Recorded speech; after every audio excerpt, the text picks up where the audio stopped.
안녕하십니까 여러분, 빙빙꿀꿀입니다. 지금 어제부터 이어온 미국 증시의 하락장이 이어지고 있는데요. 오늘은 저와 함께 그 원인은 어디에 있는지, 또 개인 투자자로서 어떻게 여기에 대처를 해야 되는지 알아보도록 하겠습니다.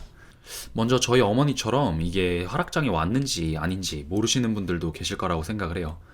그래서 여기 그래프를 좀 보여드릴 텐데, 이 맵은 지금 S&P 500 지수를 기반으로 해서 떨어진 것들은 빨간색으로 표시가 되고, 오른 것들은 이렇게 초록색으로 표시가 되고, 소폭 변동이 있던 것들은 이렇게 자주색으로 표시가 되는 사이트인데요. 테크놀로지를 한번 보시면 몇 가지 빼고는 전부 다 하락하고 있는 모습을 보여주고 있습니다. 마이크로소프트가 2.68%, 애플은 3% 가까이 떨어졌고요. 엔비디아는 거의 4% 가까이 떨어졌고, 여기 퀄컴도 보이고요. AMD 보이고요. 대형 테크주 위주로 지금 하락이 이어지고 있습니다. 구글, 넷플릭스, 페이스북은 뭐 그렇게 크게 변동이 있진 않았어요. 아마존, 그리고 오늘 영상의 핵심인 여기 테슬라가 여기 있죠. 테슬라는 이미 어제 8.5% 가까이 빠졌는데 지금 프리마켓에서 4%더 빠지고 있습니다. 제가 한국 시간으로 6시쯤에 이 프리마켓을 보기 시작했는데 그때는 한 8%까지 가더라고요. 조금 더 지켜봐야 알겠지만 아직 반등을 할지 안 할지는 모르겠습니다. 자, 그러면 이렇게 기술주들은 쭉쭉 떨어지고 금융주나 에너지, 원자재 섹터는 올라가는 이런 상황이 이번 한 번뿐이었을까요? 그렇진 않습니다. 역사적으로 보면 이런 사태는 인플레이션이 다가오거나 금리가 인상되는 경우에 이런 현상들이 발생을 했는데, 보통 이런 대형 성장주들이 금리에 굉장히 민감합니다. 그래서 이 마이크로소프트나 애플, 구글 같은 애들을 저금리 수혜주라고 부르는 사람들도 있어요. 그렇기 때문에 인플레이션과 금리와 테크주와 이런 금융주, 에너지주 사이에는 그런 상관관계가 있다. 이 정도로만 이해를 하시면 될 것 같습니다. 그래서 제가 방금 전에 말씀드렸듯이 인플레이션에 대한 우려 때문에 하락장이 오고 있다. 이걸 첫 번째 이유로 꼽을 수 있을 것 같습니다. 그러면 인플레이션이 우려된다고 하는데 어떤 이유로 인플레이션을 우려하는 걸까요? 첫 번째로는요, 미국 내 코로나 확진자 수가 엄청나게 줄어들었습니다. 이게 뭐 백신 때문이겠죠? 백신을 지금 한창 미국은 접종해서 효과를 보고 있을 시기니까 백신 때문으로 보여지는데, 여기 지금 1월 초까지만 해도 25만 명, 20만 명 이렇게 발생을 하다가 지금 가장 최근에는 1일 확진자가 5만 9천 명대로 20% 수준으로 뚝 떨어졌습니다. 이 그래프는 유럽 쪽도 비슷하게 지금 나타나고 있는데요. 이렇게 되니까 사람들이 경기 완화에 대한 기대감이 커지고 거기서부터 이제 인플레이션에 대한 우려가 나타나기 시작한 겁니다. 그리고 두 번째 원인으로 지금 바이든 정부가 역대급 부양책을 펼치고 있죠. 무려 1조 9천억 달러라는 돈을 유통시키는 거를 상원까지 통과를 시켰기 때문에 또 인플레이션에 대한 공포감이 오고 있는 상황입니다. 원인은 이거 말고도 더 있을 수 있겠지만 세세하게 들어가지는 않고 맥만 짚어봤습니다. 이렇게 크게 두 가지 원인이 인플레이션에 대한 공포를 조성했고, 그 인플레이션에 대한 공포 때문에 지금 테크주 위주로 가격이 떨어지고 있다. 그래서 여기 그래프를 보시면 요 노란색이 나스닥 그래프인데요. 나스닥이 기술주 위주로 좀 모여있다 보니까 조금 더 큰 하락폭을 보여줬고, S&P 500이나 다우존스 지수 같은 경우에는 상대적으로 산업 관련된 주식들 그리고 금융주들을 담고 있기 때문에 하락장에서 어느 정도 방어를 할 수 있었다고 보여집니다. 자, 그러면 우리는 지금 이런 상황에서 어떤 스탠스를 취할 수가 있을까요? 미리 인플레이션을 예측하고 자산을 금융주, 에너지주 위주로 이전하신 분들은 그 해안에 박수를 쳐드립니다. 하지만 이 영상을 보고 계신 여러분들과 저를 포함해서 대부분의 개인 투자자분들은 그렇게 행동하지 못하고 있죠. 만약 인플레이션을 방어하기 위해 팔았는데 여기서 주춤하고 다시 오르면 어쩌지? 이런 막연한 공포감도 있을 테고요. 제가 그래서 드리고 싶은 말씀은, 여러분, 그냥 팔지 말고 들고 계세요. 여러분들이 그동안 주식을 제대로 공부를 하셨다면 이상한 잡주에는 당연히 손대지 않으셨으리라고 생각을 합니다. 그렇기 때문에 이런 시장을 선도하는 마이크로소프트, 애플, 구글, 넷플릭스 같은 대형주 중심으로 포트폴리오를 꾸리고 계셨다면 절대로 매도하지 마시고 그냥 꾸준히 들고 계세요. 여윳돈이 있으시다면 더 담으라고 말씀을 드리고 싶습니다. 지금 이 시장은 공포라고 읽지만 세일이라고 쓰고 싶습니다. 인플레가 역사상 한두 번 온 것도 아니고, 인플레가 온다고 기업들이 다 줄도산 났나요? 시장을 선도하는 이런 기업들은 잠시 주춤할 뿐 우상향이라는 큰 그림은 절대로 바뀌지 않습니다. 제가 원래는 종목 추천을 절대로 드리지 않지만 이런 시장을 선도하는 1등 테크주 중심으로 포트폴리오를 꾸리신다면 절대로 손해보시지 않으리라고 자신있게 말씀드리고 싶습니다. 저는 어느 정도 지표들을 봤기 때문에 이런 인플레이션에 대한 조정이 올 거라고 예상을 하고 있었습니다. 그럼에도 제가 주식을 매도하지 않고 다 들고 있었던 이유는 다음과 같습니다. 먼저 100번 양보해서 이 상황들을 100% 예측을 했다고 가정을 해볼게요.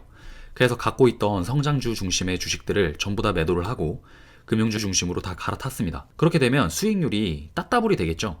이미 올랐던 성장주는 매도를 했고 그 돈으로 지금부터 또 오르고 있는 금융주를 샀으니까요. 하지만 이렇게 되면은 그때부터 우리는 또 인플레가 정상화되고 금리가 떨어질 때를 기가 막히게 캐치해서 또 성장주로 환승해야 됩니다. 왜냐고요? 만약에 여러분들이 갈아탔다고 해볼게요. 가장 대표적인 여기 코카콜라나 펩시, 금융주인 비자카드나 JP모건을 예로 들어보겠습니다. 이런 회사들에서 어떤 신제품이 나오고 어떤 신기술이 나와도 구글에서 만드는 새로운 플랫폼을 따라가지 못할 거고요. 테슬라에서 만드는 오토파일럿 기술을 따라가지 못할 겁니다. 기술을 따라가지 못한다고 표현을 한 거는 물론 다른 분야지만 수익성을 따라가지 못한다고 제가 말씀을 드리는 부분입니다. 코카콜라나 JP모건에서 아무리 좋은 신제품이 나온다고 해도 상승하는 데는 한계가 있겠죠. 따라서 여러분, 시장을 예측하려고 하지 마시고 시장을 즐기시기 바랍니다. 상승장은 풍족해진 여러분의 계좌를 보면서 기분 좋아하시면 되고, 하락장 때는 그동안에 비싸서 못 샀던 주식들을 살 수 있기 때문에 기분 좋아하셔야 됩니다. 저는 지금 포트폴리오의 65% 정도를 스펙 주식으로 갖고 있는데, 최근에 루시드모터스나 소파이, 프로테라 같은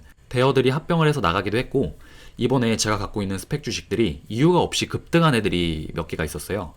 그렇기 때문에 걔네들을 정리를 좀 하고 지금 이렇게 떨어진 테크주들을 좀 주워 담아봤는데요. 이런 식으로의 자산운용은 괜찮지만 나 이거 더 떨어지기 전에 팔아야겠어. 팔아서 난 지금 오르고 있는 에너지주나 금융주를 살 거야 라고 하는 건 굉장히 위험한 선택이 될 수 있습니다. 자, 그러면 이 금융주의 대표격인 여기 뱅크 오브 아메리카의 차트를 한번 보겠습니다. BAC 티커고요. 지금 보시면 굉장히 변동성이 강하다는 걸 보실 수 있죠. 이런 변동성에 올라타서 지금 당장은 이런 상승장에 편승을 했다고 쳐봅시다. 하지만 이 주식이 페이스북이나 넷플릭스, 구글, 테슬라 같이 우상향한다는 전제를 어떤 누가 할 수 있겠습니까? 그거는 정말 예측이 아니라 사기라고 생각을 합니다. 금융주는 역사적으로도 그래왔고 우상향하는 기업이 거의 없습니다. 제가 여태까지 본 바로는 그래요. 그렇기 때문에 이런 대로 자산을 편입하시는 거는 굉장히 위험하다는 점 명심하시기 바라고요. 물론 투자를 하시겠다면 말릴 생각은 없습니다.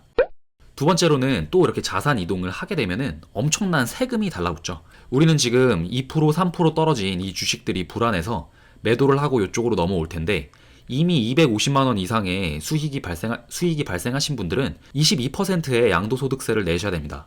그렇게 되면 여기 금융주나 에너지주 같이 이동을 하신 섹터에서 기본적으로 22% 이상은 수익이 나야 여러분이 이득을 보신다는 건데요. 금융주랑 이런 섹터에서 22% 수익 나는 건 거의 불가능합니다. 말이 안 돼요.